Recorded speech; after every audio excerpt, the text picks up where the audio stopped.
Okay, so we're back, and I'm pleased to report my stuffy nose is gone. So yay, because it's a new day at my house. Anyway, so I promised you some better strategies for encoding information.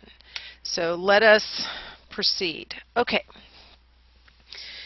one of the best ways to ensure that information will be transferred into your long-term memory store and stay there pretty much permanently is to process the information deeply, where you really interact with the material and really tie it to things that you already know, stuff like that.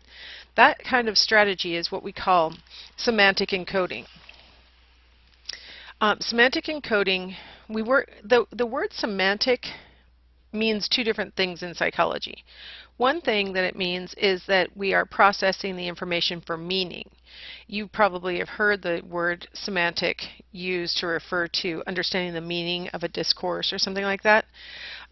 So that's what we mean here. If you really understand what you're trying to encode, it'll make it easier to store that information. If you have a really shallow understanding, it tends to not really impinge on your memory at all, and it's like you never even saw it. So deep processing for meaning leads to durable memories. Sometimes students have asked me why I give so many examples and tell so many stories and things like that. I do it on purpose, hoping that people will understand the concept more deeply, and sometimes maybe I do it beyond the level where an individual student has gotten the point, but I feel like I have to make sure that everyone really understands and can relate to it, which brings us to the next definition of semantic encoding. In your memory store, we're not going to get to this in this class, but in memory we talk about different kinds of memory stores that you have. And one of the memory stores that you hold is your semantic memory store, which is your memory system that holds all the things that you know, which sounds, like a strange thing to say, but the things that you know. There are certain things that you know, and you're not aware that you know them until the situation demands it. We talked about that in learning. There are things you know, and you really don't even know it. But semantic memory, you know those things. So it includes things like your phone number. It includes things like knowing who was the first president. Those kinds of things are housed in your semantic memory store. So if you take new information and relate it to things that you already know, then it makes a more durable memory. It makes a memory that's easier to find because it's better organized. It's attached to something that's related to it, and so on. And so when we talk about semantic encoding, we're talking about this kind of deep processing where you really understand what it means and then take that next step, which is related to things you already know. So examples in research have been where we're teaching people a list of words, and we tell them, okay, so what we want you to do with every word as you encounter it is consider whether the word would fit into the sentence, he met a, whatever the word is, in the street. So for example, if on the list was a whale, consider whether that word whale makes sense in the sentence, he met a whale in the street. One of the things about semantic memory is if you're learning a list of words and things like that, sometimes the weirder the association, the better. So he met a whale in the street will actually probably be more memorable than if you saw, if one of the words on the list was man or friend, because those just make sense to meet in the street. I was walking down the street and saw my friend. I was walking down the street, saw a whale. Although I guess sometimes people do see whales in the street, but that's really an uncommon occurrence. So it's not really a normal thing. And so trying to fit the new word into stuff you already know, try and relate it to associations that you already have, will make it more memorable. That's what we're talking about with deep processing or semantic encoding. Even better than semantic encoding is to use some kind of visual encoding. What we're talking about here is you can take advantage of the fact that we have a visual system for storing memories, and we have an auditory or verbal system for storing memories. And if you can have a single item of information processed by both of those systems, you have a better chance of encoding the information, and then later when it's time to retrieve it, you have a better chance of finding it. So the dual processing hypothesis says that the reason why study after study has revealed that people remember pictures better than they remember words is that pictures naturally elicit dual processing.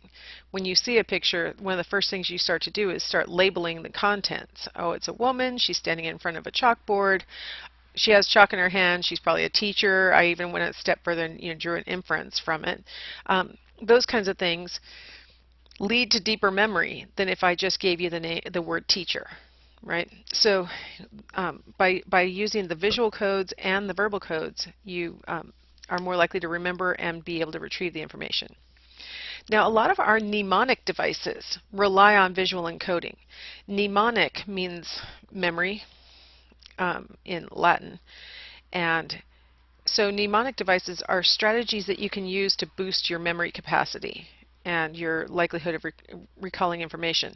You may use mnemonic devices in some of your studies. A lot of students have really good mnemonic devices for remembering things like the taxonomy, kingdom, phylum, yada yada.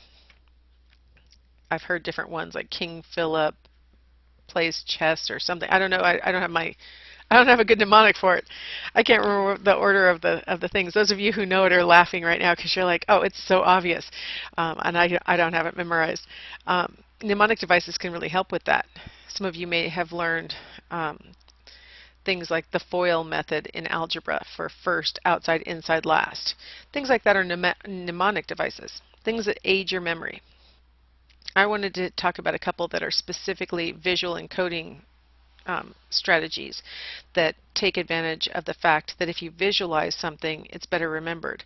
And then remember when I was talking about semantic strategies that if it's a wacky association, you remember it even better. So the method of loci really encourages you to make a wacky association, but visual.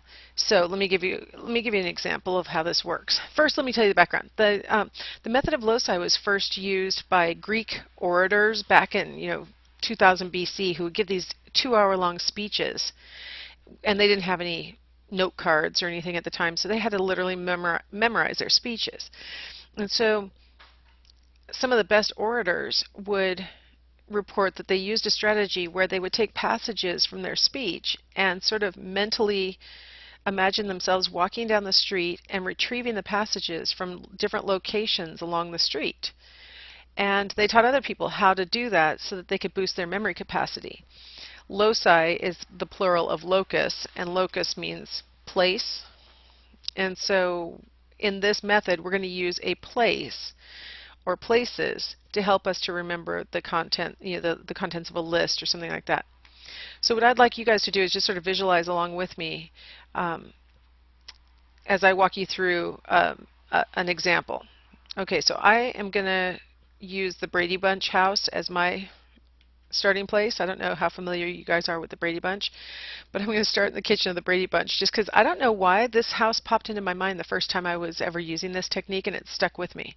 Even though I've lived in a million, okay, I haven't lived in a million. I have lived in several two-story houses in my life. For some reason, the Brady Bunch house comes to mind. So you can use whatever two-story house you wish. The one caveat is your kitchen needs to have a table in it, like some kind of table or counter or something that you can imagine. Alright, so we're going to use the method of loci to remember a shopping list. Okay, so you're standing in the kitchen and imagine a waterfall of honey coming out of the upper cabinets, pooling on the countertop, and then spilling over and landing on the floor and running in a rivulet across the kitchen floor. And then as you look at the dining room table or the kitchen table there, there's a gigantic salad bowl full of kibble, and a dog is sitting with its hind legs on the chair and its front legs on the table eating out of this big bowl of dog kibble. Then you go into the living room and there's carpet or a rug there, and it is completely embedded from backer to tip of the carpet, completely embedded with sugar. So every step that you take, you're like walking on the sugar. You look over at the living room couch, and where normally there might be pillows, there are little pyramids of oranges, like they think that they're the pillows.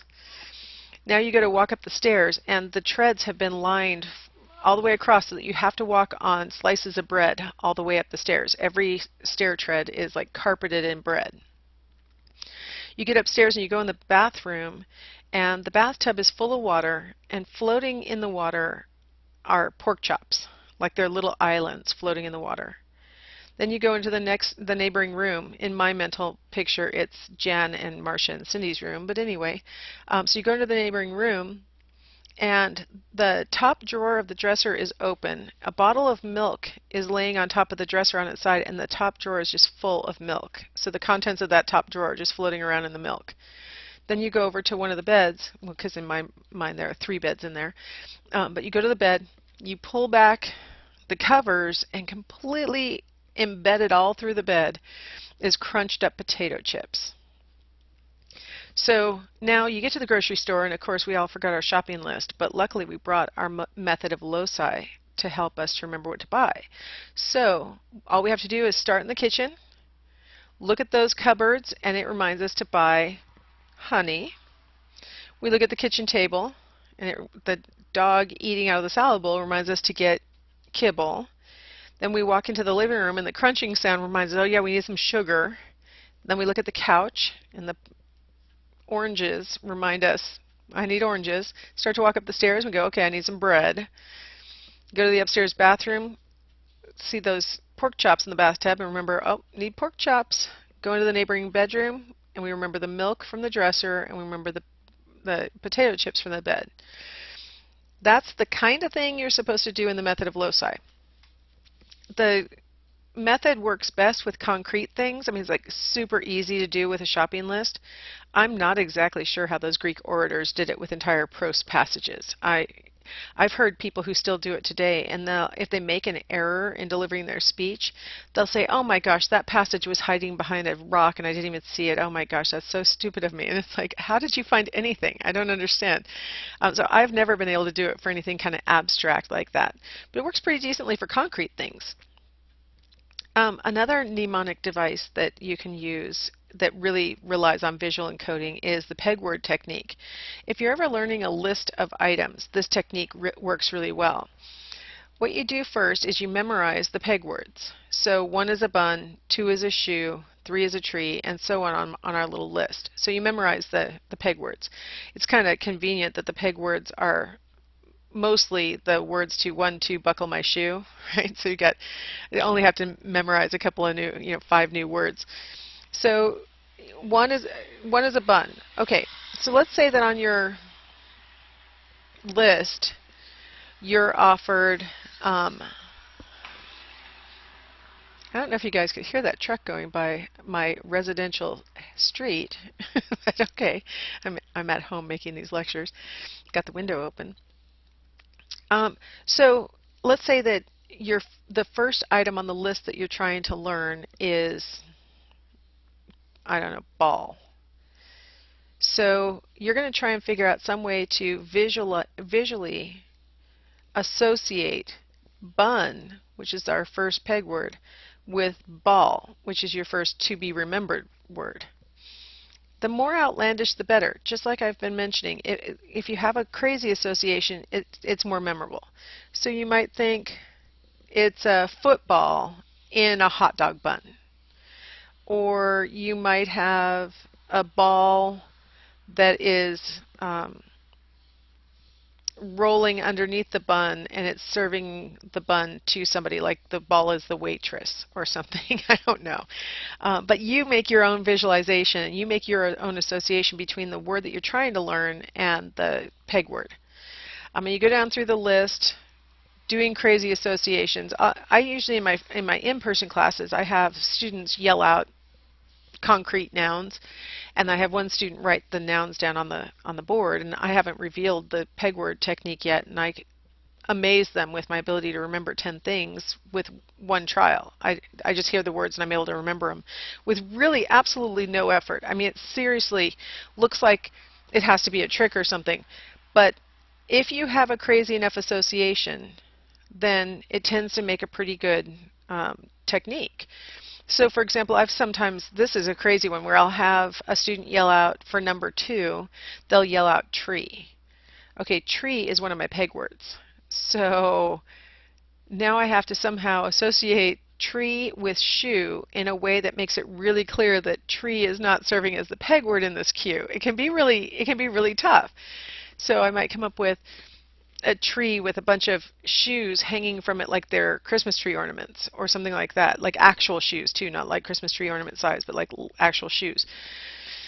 It can be tricky um, to make sure that you're recalling things in the right order when you're given peg words as the example of like when they shout out. I get tree a lot, and I also get shoe a lot as words that I'm supposed to be remembering. And it's like, oh, you guys have no idea what you've just done to me with this, with the cue you just threw out. But okay, I'm going to remember it. If you look on the internet, if you Google peg word technique, you can actually find a list that'll take you up to 20 items, which this can be a really useful technique, especially when order is important. So like if you're trying to memorize the cranial nerves, you might want to visualize the name of the cranial nerve as being an object, because some of them sound like something, like for example the vagus nerve. You could just sort of remember it misspelled as being Vegas, you know, Las Vegas, and then try and associate that in the correct position on the peg word list, and that because the order of the cranial nerves really matters. And so it can serve as a cue for order, which is really helpful in certain kinds of things that you might be learning. But okay, and see, what you'll notice is each of these techniques takes some effort. Semantic encoding requires you to understand and relate to things you already know. You know, visual encoding causes you to have to generate an image.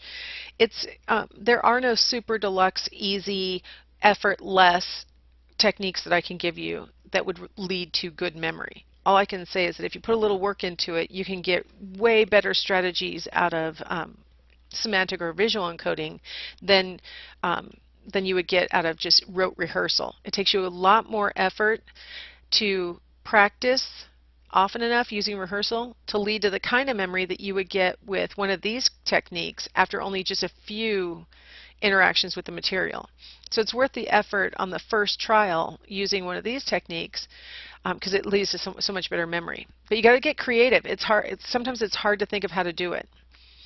All right, let's go ahead and stop here, and I'll give you what I think is probably the easiest of the effortful tasks to actually lead to the good long-term memory, and that's using organizational techniques. So we'll come back to that in the next segment.